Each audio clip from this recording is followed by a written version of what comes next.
There are some ways that we can keep this conversation going so that it is present in their minds and they can kind of not touch it and feel it exactly, but so it's real for them, and hopefully it'll get in the way a little bit of, it'll stop them a little bit. We want them to stop and think, you know, because the repercussions are terrible. So about 20% of kids have done this. And when I look at research on social media, I always think we need to just bump all the numbers up, because, you know, the minute the studies are done, they're old, and so many things are outdated. So in terms of sexting, we've got to look out for peer pressure, because that's really the biggest reason that kids do, and the vulnerable kids. They are so susceptible to somebody asking them to do something inappropriate. So where did you hang out? Right? Think about that, and think about where you were allowed to hang out, and think about how you were allowed, like I was allowed to get on my bike and ride around the neighborhood, and I was allowed to get on my bike and ride to my friend's house, and I walked, I don't know how far our middle school or high school was, but I walked to and from middle school and high school, you know, all the time. I remember how heavy my backpack was. Our kids aren't allowed to do that. You know, kids are getting picked, especially private school kids, right? You can't really walk to school to Tampa Prep. So they're either on a bus or they're getting driven by parents, and you know, you can't hang out in front of the house because somebody will kidnap you, and you can't go to the mall unattended if you're, you know, before a certain age, and all of these things, and you know, the world's a scary place. So, but it wasn't that way for us, and so kids still need a place to hang out, and social media is a place where kids are hanging out. I often say you wouldn't let your child go to Grand Central Station without supervision if they were young. And I would always say that setting them free on the internet without supervision is the same thing, right? You wouldn't set you don't set a kid who's not really familiar with this. Like, when is your child old enough to buy their own train ticket? Choose their destination? Get on the right train, on the right track on their own? When can they do it with a friend? What happens when the train arrives at its destination? Who will pick up your child, right? So, you know, I use the analogy of letting kids play, because that's a lot of what they're doing online is they're playing. And they need some guidance, and they need some direction, so we've got to talk to them. You know, we also, you know, stranger danger is a big thing. What do we do about stranger danger online? It's another conversation to have with your kids. So there's your judgment center, right? It's funny because it's actually from an ADHD thing that I use, but it seemed ever so relevant to teenagers because while it's a little slow to develop in the ADHD crowd, it's a little slow to develop in most of our teenagers too. So that's right here, right? If you put your hand on your forehead, that's your prefrontal cortex. Okay, so what are you going to do? You are going to listen to your kids with understanding, with curiosity, and with interest. You're going to look in the mirror before you go to talk to your kids, and you're going to make sure that you don't have a sour or snarky expression on your face. Okay? You're going to practice how you're going to look, because with one bad facial expression, you've shut down the communication, and you can't get it back because they will shut down and go to their rooms or just stop talking. So we're going to limit harsh judgment, and we're going to really limit any judgment. So we're going to say, that's really interesting, right? You're going to do that even though you want to kill them, and you want to tell them they can never leave the house again, and they certainly can never use a mobile device. And shaming, right? Shaming's a big issue. And please note that if you say, I can't believe so-and-so did that, I'm so disappointed, if you talk about their friends in a harsh, critical, or shaming way, your child is not going to want to tell you any of those similar things that are happening to them, because if you can be so harsh about their friends, that you can probably be as harsh about your children. So know that, you know, they watch what we say, they watch what the adults say, they watch how the adults react, and they record it all, and then they make decisions later about how much they're going to share. Okay.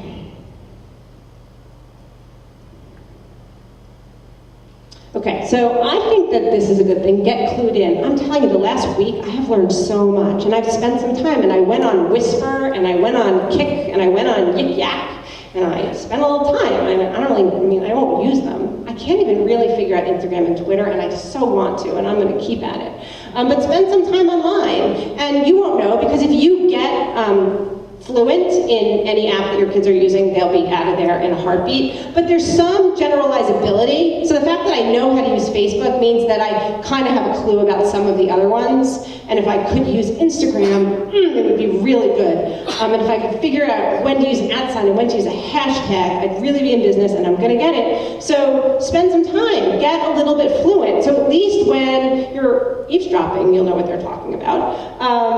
Ask your kids to help you set up an account. You don't necessarily have to friend them, because some of these are public, and you may be just able to find them anyway, so you might not have to friend them. Everything is on YouTube. If you can't figure out how to use stuff on social media, go to YouTube and watch a video, and it will explain it to you. So even the Snapchat safety video was on YouTube, so that's your go-to place. And I really think that if you can understand why your kids want to hang out online, they'll be more likely to include you in their world a little bit. So what else can adults do? We can't be too, we kind of have to be a little bit clueless, because it's cool for them to be the experts, but if we're too clueless, then we're too out of it, and it's too hard for them to explain things to us. So a little bit of knowledge can go a long way in this situation. Okay, so there was a Time magazine article from June, and they talked about 5 things that parents should tell kids about anonymous apps, and I thought this was really helpful. Even good kids can succumb to peer pressure, which means that we've got to have these conversations with them, because it's so, they just want to fit in, they just want to belong, they're trying to figure out their identities. I want to be like this person, I don't want to be on this person, I want to be cool, I want to be an individual, and peer pressure is huge. And even good kids who have good judgment, if 15 kids said something nasty about so-and-so, I might join in and say something nasty, because we know in relational aggression with girls, it's better to join them, because if you don't join them, then you can put yourself at risk, and then you could be the next victim. So we want to make sure our kids know that what they post and what their friends post can have unintended consequences. In my conversation with Mr. Plummer before tonight, we talked about how colleges are looking up kids online, and how if they see stuff online and they don't like it, they may or may not choose to interview your child who has a 4.0 and got 5s on all of their unweighted. 5s on all their AP exams, and is the perfect college candidate. If they have atrocious judgment online, some colleges are going to decide that they don't want them. So that's a risk, and that's something worth telling your kids.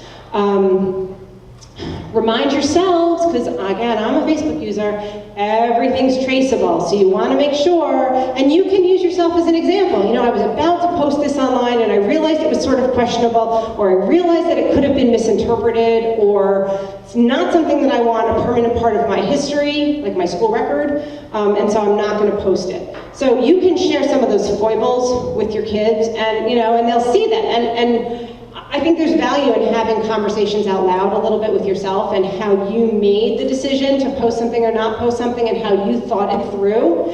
Because, again, it depends on the kind of teen you have, and if they don't want anything to do with you, you're going to get one set of results, and if you kind of have a decent relationship, you're going to get another set of results. So I'd say your best tip for managing your child in social media is invest in the relationship with your child.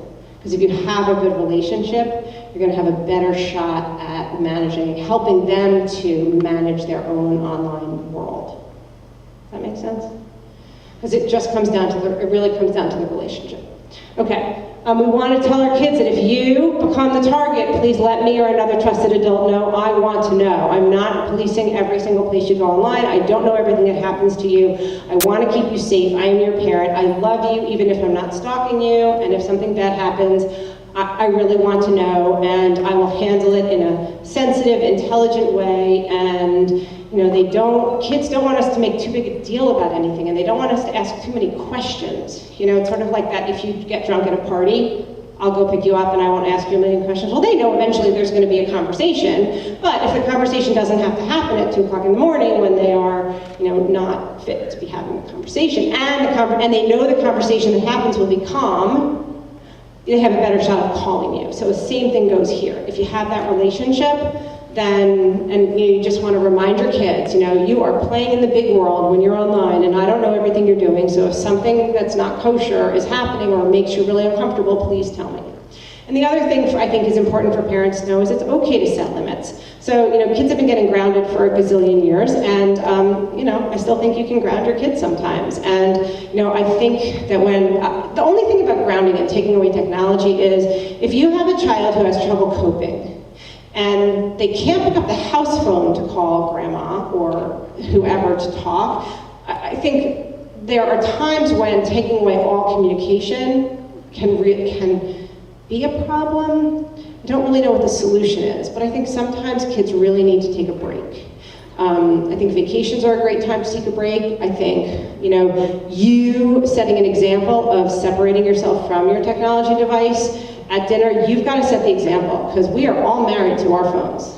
I mean, I don't like to charge my phone across the room. I really prefer to charge my phone next to my bed. Well, so I didn't even grow up with this as an appendage. These kids, they grew up with these as appendages. They certainly don't want to charge their phones in the kitchen. I think they need to, but it's really hard.